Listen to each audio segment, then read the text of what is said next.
गुरु महाराज, स्वर्ग क्या होता है? स्वर्ग संत मत की जो कल्पना है और जो काल मत की कल्पना है, उन दोनों के विपरीत भाव हैं। जैसे संतों ने कहा है कि कुछ पैसे कमाने के बाद हम पैसे को संचित करते हैं और पैसे को संचित करने के बाद किसी क्लब में चले जाते हैं, किसी अच्छे से होटल में चले जाते हैं। तो जैसे ही हम पहुंचते हैं तो वहां के जो खानसामा होते हैं या जो बैरे होते हैं, जिनको मैं नहीं बता पा रहा उनका शब्द को, तो जो कार्यकर्ता होते हैं, तो जैसे ही हमारी गाड़ी रुकती है तो वो सर ही सर करते हैं और हमारे ब्रीफ केस को भी उठाएंगे, सारे सामान को उठाएंगे और हर बात पे सर सर सर सर करेंगे। हम जाएंगे तो वहां जाकर के हमें वो संसारिक सभी सुख और साधन मिलेंगे। मैं एक शब्द कहने में असमर्थ महसूस कर रहा हूं अपने आप को, जिससे नरक का रास्ता बनेगा। वो सारे साधन मिलेंगे, शुरा सुंदरी, सब चीजें वहां पर उपलब्ध होंगी और जब तक रहेंगी, जब तक हमारे पास पैसे रहेंगे, जो हमने कमाए हैं, कमा के जो संचित किए हैं, वह पैसे जब तक हमारे पास रहेंगे तब तक वो खालसामा या बैरे या जो भी कर्मचारी हैं वो सर सर करेंगे। एक सेकंड में आपने घंटी बजाई और तुरंत आपके पास आ जाएंगे। मगर जैसे ही आपके पास पूंजी समाप्त होगी तो निश्चित सी बात है कि आप अंदर से हिल जाएंगे और आप कहने लगे, थोड़ा थोड़ा सामान मंगाने लगेंगे, तो उनको पता चल जाती है। और फिर उसके बावजूद भी कुछ नहीं रहता आपके पास ना, तो आप कहते हैं भाई मेरे पास तो पेमेंट समाप्त हो गई। तो वो क्या करेंगे, आपको सर नहीं कहेंगे, फिर आपको जहां बर्तन धोने की जगह होती है, वॉश करने की जगह होती है, वहां बिठा देंगे बड़े बड़े भगोने लेकर के कि लो यहां बर्तन साफ करो। और उसके बावजूद भी यदि नहीं, तो फिर वहां बिठा देंगे आपको जहां बैठना आप कभी नहीं चाहते। और भी अगर थोड़ा आगे हुआ तो आपको जिन सीढ़ियों से आप गए थे, जिन सीढ़ियों से, जिन रोड से, घूमदार सड़क से आपकी गाड़ी ऊपर गई थी, 2 मंजिल पे, 4 मंजिल पे, 6 मंजिल पे, उसी से ऊपर से छोड़ देंगे, जो आप आराम आराम आराम आराम से लुढ़कते लुढ़के नीचे आके पड़ेंगे जहां से आपने स्टार्टिंग की। इसके तुलसीदास जी कहते हैं कि स्वर्ग स्वल्प अंत दुखदाई। स्वर्ग अच्छे कर्मों का फल भोगने का एक तरीका है, जहां सुरा और सुंदरी सभी चीज उपलब्ध होती हैं। मैं तो उसे कल्ब कहता हूं, जो आज संसार में सब जगह खुले हुए हैं। कोई पर्दा नहीं, कोई किसी की तरह बात नहीं, कोई मानवता नहीं। तो मेरी उसमें, और तुलसीदास जी कहते हैं कि स्वर्ग स्वल्प अंत दुखदाई। स्वर्ग स्वल्प है, थोड़े समय के लिए है, और अंत में वो दुखदाई होगा। संत मत की मान्यता तो स्वर्ग ये, और कालमत की मान्यता में तो वहां एक इंद्र बैठा होता है, सभी देवता बैठे होते हैं, नृत्यंगियां डांस करती हैं, वहां एक कल्प वृक्ष होगा, वहां कभी स्नान की आवश्यकता नहीं पड़ेगी, आभूषण कभी आपके पीले नहीं पड़ेंगे, काले नहीं पड़ेंगे। इन तरह की अनेक प्रकार की मतलब बातें बताई गई हैं। पर हमने तो, हमारे गुरुओं ने सब जगह खोज लिया, कहीं स्वर्ग नाम की कोई चीज नहीं दिखाई दी। हमारी भाषा में तो ये होता है। गुरु महाराज, ज्योतिष को किस हद तक माने? ज्योतिष 100% सत्य होता है। ज्योतिष 100% सत्य होता है। आप देख रहे हैं कि जितने सैटेलाइट जा रहे हैं आज, वो सारे के सारे ज्योतिष के माध्यम से जा रहे हैं। जिसकी गणना आज की जा रही है कि सूर्य की इतनी दूरी है, चंद्र की इतनी दूरी है, बुध की इतनी दूरी है, शनि की इतनी दूरी है, ये हमारे महर्षियों ने, ऋषियों ने और महर्षियों ने, ज्ञानियों ने लाखों साल पहले ये गणना करके रख दी। वहां किस प्रकार की मिट्टी होती है, किस प्रकार का प्रकाश होता है, क्या अंधेरा होता है और किस प्रकार का वहां शब्द होता है, ये सारी बातें पहले से करके रख दी। अब बात क्या है कि ज्योतिष झूठा कहां पड़ता है? ज्योतिष झूठा कहां पड़ता है? तो ज्योतिष झूठा नहीं होता है, ज्योतिषाचारी झूठे होते हैं। आता जाता कुछ भी नहीं है। जैसे आपने देखा होगा, आप पढ़े होंगे तो मैथ बड़ा टफ होता है, और ये जितने सैटेलाइट वगैरह जा रहे हैं मैथ के हिसाब से जा रहे हैं, सब गणना के हिसाब से जा रहे हैं। सूर्य की गणना कर जाती है, चंद्र की गणना की जाती है, पृथ्वी की गणना की जाती है, उसी हिसाब से यहां सिस्टम बनाया जाता है। तो क्या होता है कि 2 दिन, 4 दिन, 6 दिन, महीने, 4 महीने किसी भी ज्योतिषाचारी के पास रहे और वो खुद ज्योतिषाचारी बन जाते हैं, वो खुद गुरुजी बन जाते हैं बहुत बड़े, और उसके बाद वो गणना करते हैं तो फिर वो गणना ठीक नहीं होती।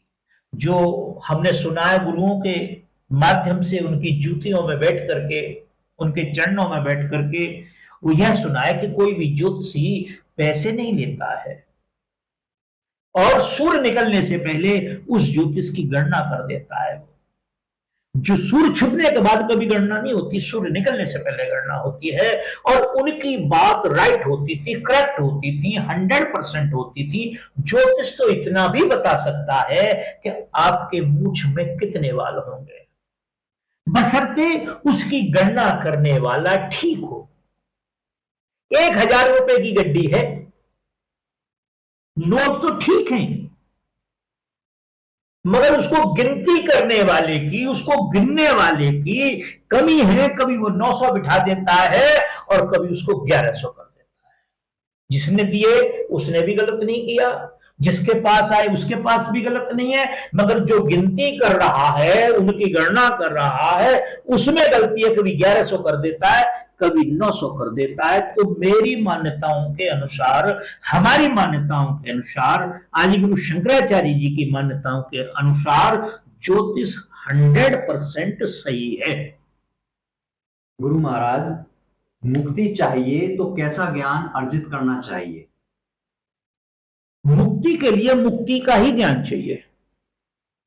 सबसे पहले ज्ञान ये बात चाहिए कि मुक्ति होती क्या है। आपको मालूम नहीं है, आप राम सिंह को ही राम सिंह से पूछ रहे हैं। राम सिंह गांव से उधर निकला आ रहा और हम पूछ रहे हैं भैया राम सिंह नाम का कोई व्यक्ति है?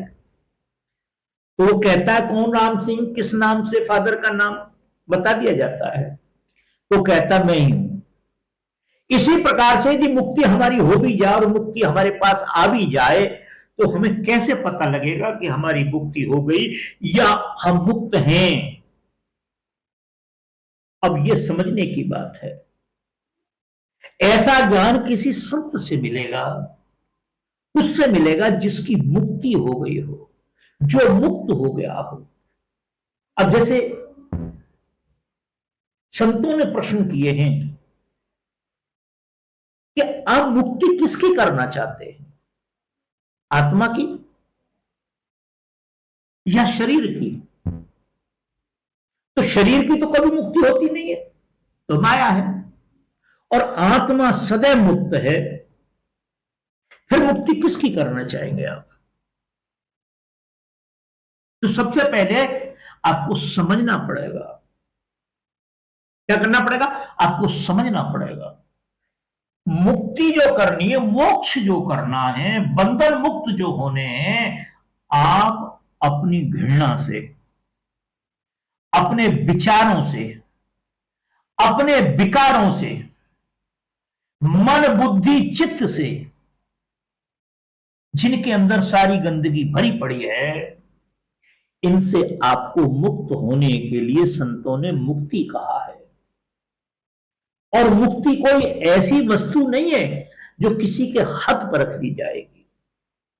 क्या होगा, हाथ पर रख दी जाएगी। इसलिए सबसे पहले हमें जानना होता है कि मुक्ति होती क्या है, मुक्ति किस प्रकार की होती है, मुक्ति से लाभ क्या होगा, और न करेंगे तो हमारी हानि क्या होगी। और फिर किसी संत के पास जाएंगे जो जीते जी मुक्त हो चुके हों। क्या हो चुका, जो जीते जी मुक्त हो चुके हों, वही मुक्ति का अर्थ बता पाएंगे। अथवा हम इन लोगों के पास, व्यापारियों के पास चले गए, तो ये तो खुद नहीं जानते मुक्ति। जो लोग संसार में महापुरुषों के ही पीछे पड़े हुए हैं, जो भारी चीजों के भ्रम में पड़े हुए और लोगों को भ्रम में फंसा रहे हैं, वह मुक्ति की हमको बात नहीं बता पाएंगे। मुक्ति वही दिला पाएंगे जो मुक्त हो चुके हों। गुरु महाराज, ज्ञान बड़ा या धर्म बड़ा? ज्ञान बड़ा है। ज्ञान ही हमें धर्म के विषय में बताता है, ज्ञान ही हमें अधर्म के विषय में बताता है, ज्ञान ही हमें रिश्तों के विषय में बताता है, ज्ञान ही हमें अच्छे के विषय में बताता है, ज्ञान ही हमें बुरे के हिसाब में बताता है। ज्ञान से बड़ी कोई चीज संसार में नहीं होती है। एक कबीर साहब कहते हैं, हमारे गुरु मिले ब्रह्म ज्ञानी। कौन मिले? हमारे गुरु मिले ब्रह्म ज्ञानी। हमारे गुरु महाराज जो हैं वो ब्रह्म ज्ञानी है। हर शिष्य को संतों के पास जाकर के सबसे पहले मोक्ष की चर्चा करनी चाहिए, ज्ञान की चर्चा करनी चाहिए, भक्ति की चर्चा करनी चाहिए। पर हम क्या चमत्कारों की बातें करते हैं, पैसे की बातें करते हैं, ये सब यही रह जाने वाली चीजों की बात करते हैं। तो कबीर साहब कहते हैं, हमारे गुरु मिले ब्रह्म ज्ञानी। एक तो ज्ञानी होते हैं, एक कौन होते हैं? जो ब्रह्म को जानने वाले। हमारे गुरु मिले ब्रह्म ज्ञानी। तो गुरु क्या करते हैं, कैसा ज्ञान देते हैं कि काग पलट गुरु हंसा की ने। क्या किया? काग पलट गुरु हंसा की ने। इसमें थोड़ा सा समझने की बात है। जो कागा होता है वो मांस भोगी होता है, वो विष्टा में भी चौंच मारने वाला होता है, और 24 घंटे tau tau tau tau tau tau बोलता रहता है। इसी प्रकार से हमारी प्रवृत्ति बन गई है, आजीव की प्रवृत्ति बन गई है। संतों के सामने भी पता नहीं क्या क्या बोल जाते हैं, सबके नहीं मालूम है। अरे भाई क्या बात है, हम भी बाबा हो गए। अरे बाबा तब हो जाओगे महीने 2 महीने के लिए घर छोड़ के देखो आप, पोती पोती को छोड़ करके देखो आप, अपने बीवी बच्चों को छोड़ के देखो। अभी तो तुम घर में ही फंसे हुए हो, तुम बाबा कहां से हो गए, तुमको कहां से ज्ञान हो गया? तो अनेक प्रकार की बात करते हैं। वो कभी तुलसीदास जी कहते हैं कि तेई जोगी तेई सिद्ध नर पूजत कल जुग माए। क्या? तेई जोगी तेई सिद्ध नर। क्या? जो भक्षा भक्ष जो खाए, अशुभ भेष भूषण धरे, और भक्षा भक्ष जो खाए, तेई जोगी तेई सिद्ध नर पूजत कल जुग माए। तो कागे की जो संज्ञा दी है, एक तो वो अधिक बोलता है, और जो खाने की चीज है वो भी खाता है, जो नहीं खाने की चीज है वो भी खाता है। तो कहते हैं कि काग पलट गुरु हंसा की ने। अब हमारी जो दृष्टि है वो हंस वाली बना दी, हमारा ज्ञान जो है हंस वाला बना दिया है। हंस में विशेषता होती है, नीर और क्षीर दोनों को एक जगह रख दो, वह क्षीर को ग्रहण कर लेता है, नीर को वहीं के वहीं छोड़ देता है। संसार की बुरी बातों को वहीं छोड़ देता है। जो सार्थक बातें होती हैं, जो अच्छी बातें होती हैं, जो संतों का आदेश होता है, उसे वो ग्रहण कर लेते हैं। तो काग पलट गुरु हंसा की ने दीनी नाम निशानी, उस नाम की बख्शीश कर दी। क्या कर दिया? बख्शीश कर दी। हमें उस नाम का एड्रेस बता दिया जो सबके अंदर है। दीनी नाम निशानी, हंसा पहुंचे सुख सागर पे। क्या? हंसा पहुंचे सुख सागर पे। मुक्ति भरे जहां पानी, ऐसा ज्ञान हमको चाहिए, तब तो ज्ञान उत्तम है। और अगर ज्ञान ऐसा नहीं है, अगर ज्ञान लूट खसूट वाला है, मारपीट वाला है, हर एक सेकंड में क्रोध आ जाता है, तो फिर भक्ति ठीक है। क्या है? भक्ति विनम्रता को जन्म देती है, मगर श्रेष्ठ इन दोनों में ज्ञान है। गुरु महाराज, सुख के पीछे भागना ही दुख का कारण है, कैसे? सुखों के पीछे भागना इसलिए दुख का कारण है कि आप प्रारब्ध से आगे नहीं भाग सकते। प्रारब्ध से आगे नहीं भाग सकते। मेरी स्वयं की माताजी एक शब्द बोला करती थी और हम समझते नहीं थे, फिर हमने पूछा कि लोहरा लोहरा क्या फिरे छुपके।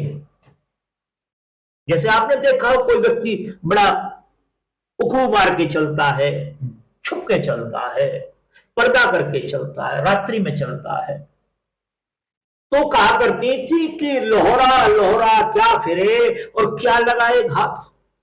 घात माने धोखे से किसी को मारना। लोहरा लोहरा क्या फिरे क्या लगाए घात। बोले परमात्मा कह रहा है कि तुझसे पहले मैं चलूं, लिए तराजू बाट। क्या? तुझसे पहले मैं चलूं, लिए तराजू बाट। जो तेरे प्रारब्ध में है, जो तेरे पिछले कर्मों के आधार पे है, तेरे प्रारब्ध में, वो तो तेरे पीछे पीछे भाग रहा है। और जो तेरे प्रारब्ध में नहीं है, जो तेरे भाग्य में नहीं है, जो तेरे नसीब में नहीं है, जो तेरी किस्मत में नहीं है, तू लाख उसके पीछे दौड़, वह वस्तु तेरे हाथ नहीं आएगी। हमने सुबह सुबह प्लानिंग कर ली, भीख मांगने चले 2000 रुपए कमा के लाएंगे भीख में। अब हमने ये निश्चित कर लिया, पर शाम तक रुपए 500 आए। अब 1500 रुपए का लॉस होगा, ये हमारा घाटा होगा, ये हमारा रोना होगा, यही हमारा दुख का कारण बन गया। क्या हो गया? दुख का कारण बन गया। तो जो सुखों की जो कामना करनी, सुखों की कामना करनी चाहिए, ऐसा नहीं कि नहीं करनी चाहिए, कामना करनी चाहिए, पर किन सुखों की कामना करनी चाहिए? सुख क्या है? गोधन गज धन बाज धन, गोधन गज धन बाज धन और रतन धन खान, जब आवे संतोष धन सब धन धूर समान। क्या? सब धन धूर समान, खत्म। जैसे ये बाजार लगते हैं, थोड़ा सा अधिक होगा, बाजार लगते हैं तो बाजार में दुकानें लगती हैं। एक कुम्हार ने भी दुकान लगा रखी थी, वहां मटके सटके ये सब रख रखे थे। पहले हमारे यहाँ यही सब रोजमर्रा की जीवन की चीजें थी। और एक मटके को लगा करके सर के नीचे सो रहा था, लेटा हुआ था। एक व्यक्ति उसके पास आया, उसने कहा, रे भाई तू लेटा हुआ है, तुझे लेटना नहीं चाहिए, बैठ, थोड़ी आवाज लगा लोगों को। जो कहा जी उससे क्या होगा? जो उससे ये होगा तेरा माल अधिक बिकेगा। जो फिर उससे क्या होगा? बोला अधिक में बिकेगा तेरा माल तो प्रोडक्शन अधिक होगा। जी उससे क्या होगा? बोला उससे प्रॉफिट अधिक होगा तेरा। बोलो उससे क्या होगा? फिर बोलो तेरी कोठी बंगले होंगे। फिर उससे क्या होगा? तेरे बाल बच्चे होंगे सब। बोले उसके बाद क्या होगा? बोले बाल बच्चे होंगे, तू बिस्तर पर लेटना, बाल बच्चे तेरे पैर दबाएंगे, तू आराम से लेटना। क्या करना? आराम से लेटना। उसने कही आराम से तो मैं अभी भी लेटा हुआ हूं। इतना सब कुछ करने के बाद क्या गारंटी है तो वो आराम मुझे मिल जाएगा? इतना सब कुछ करने के बाद क्या गारंटी है कि मुझे वो आराम मिल जाएगा, वो सुख मुझे मिल जाएगा, सुख की अनुभूति मुझे हो जाएगी, सुख का आनंद मुझे प्राप्त होगा। जो अभी मेरे कुछ न करने से जो मुझे प्राप्त है, जो मेरा है वो मुझे प्राप्त होगा। मैं आके बैठ गया हूं, अब जो परमेश्वर ने देना है वो देगा, मैं अपने कर्म से पीछे नहीं हट रहा हूं। तो इसलिए सुख की कल्पना करना हमारे दुखों का कारण बन जाती है। धन्यवाद।